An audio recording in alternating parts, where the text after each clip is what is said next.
6:48 right now, time for the morning rush. Body cam video from APD shows interviews with New Mexico CYFD staff after a young foster child says he was raped by another foster child on the property. On December the 6th, the APD was called out to the CYFD facility on Indian School. According to a police report, a 10-year-old boy describes being violated by a 14-year-old boy. APD's Crimes Against Children unit took over the case, but it's still unclear if any charges have been filed. The San Juan County Sheriff's Office is asking for the public's help to solve a double murder. Police say Kendrick Begay and Anthony McCants were found shot to death at their workplace, Highway 64 Auto Salvage, back on April 5th. The Sheriff's Office is asking the public to contact them with any information, even if it's a small detail. Police are investigating a house fire that they are calling suspicious. This comes after 2 people were found dead inside the home. That fire started before 5 yesterday morning near Eubank and Candelaria. AFR crews, they found the 2 people dead near the front door. Now a third person was pulled out of the house and at last word is stable. APD says that although the homicide detectives are on the case, there's currently no proof that a crime has been committed. Erica. And here's a look at our hourly forecast through your morning commute. It is a very warm one out there. Temperatures are in the upper 70s. We'll climb into the low 80s by 8 o'clock and right around 90 degrees by 11 to noon. It's going to be another scorcher today, so dress for the heat, and we'll be staying mostly dry. Officials are keeping a close eye on Abiquiu Lake this summer as the popular spot is currently seeing water levels 30 feet higher than usual. While many New Mexicans are thrilled to see all of that water, officials with the U.S. Army Corps of Engineers worry about the impacts on infrastructure. Water levels are expected to drop 10 to 15 feet this fall, but they say it'll stay high all summer. With the school year quickly approaching, APS has more than 800 open positions to fill. The district says that they are in dire need of special education teachers, educational assistants, custodians, and bus drivers. A job fair is being held today from 9 a.m. until noon. That's at the Bonifacio Development Center at Louisiana and Comanche. Looking ahead for you this morning, the Los Ranchos Art Market is set to host their annual celebration of Lavender Festival this Saturday, the 15th. The village hopes to provide a relaxing experience, offering a family-friendly environment. The free event is from 8 to noon. Unique art and an assortment of certified New Mexico True products will be for sale. Erica. And here's a look at our threat index. It is lower today. We will see that dangerous heat, so keep that in mind, and a chance for some showers and storms in southern New Mexico. Residents of Durango were apparently not fans of a recent drone show during the 4th of July holiday.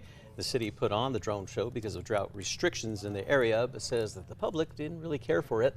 Now, the city is using memes to acknowledge the fail. A link to the drone show and the memes are always on KRQE.com.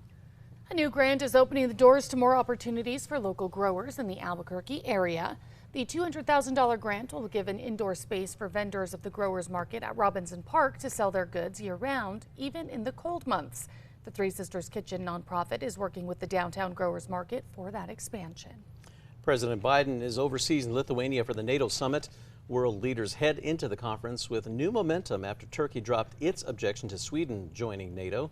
That is a step toward unity that Western leaders want to demonstrate in the face of Russia's invasion of Ukraine. Erica. All right, a check on traffic. Maps are clear, no accidents or slowdowns to report. Tracker is heading south on I-25 near the Big I, and everything's moving up to speed.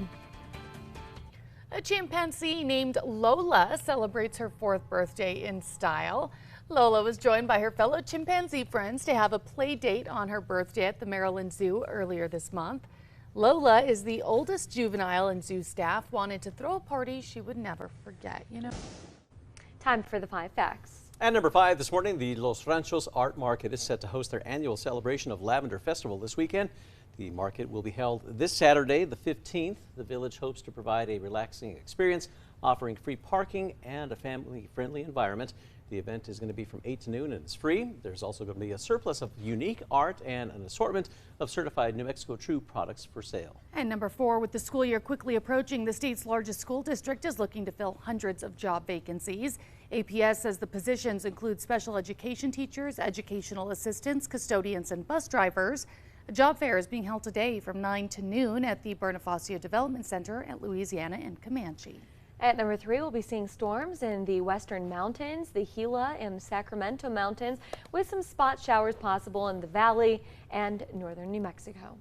At number 2, officials are keeping a close eye on Abiquiu Lake as the popular spot is currently seeing water levels much higher than usual. Thanks to snowmelt and early rains, water levels at Abiquiu Lake are 30 feet higher than they have been in recent years. Now, officials with the U.S. Army Corps of Engineers worry about the impacts on infrastructure. The water is especially abundant at Abiquiu Lake, partly because water is being held there to prevent Cochiti Lake from overflowing. And at number 1, new body cam video from APD shows their interview with New Mexico CYFD staff. Comes after a young foster child says he was raped by another foster child on the property. According to a police report, on December the 6th, a 10-year-old boy and a 14-year-old boy were playing together that night. It's when they were later discovered together in a bathroom stall. Now later, the 10-year-old boy described as being violated during the incident.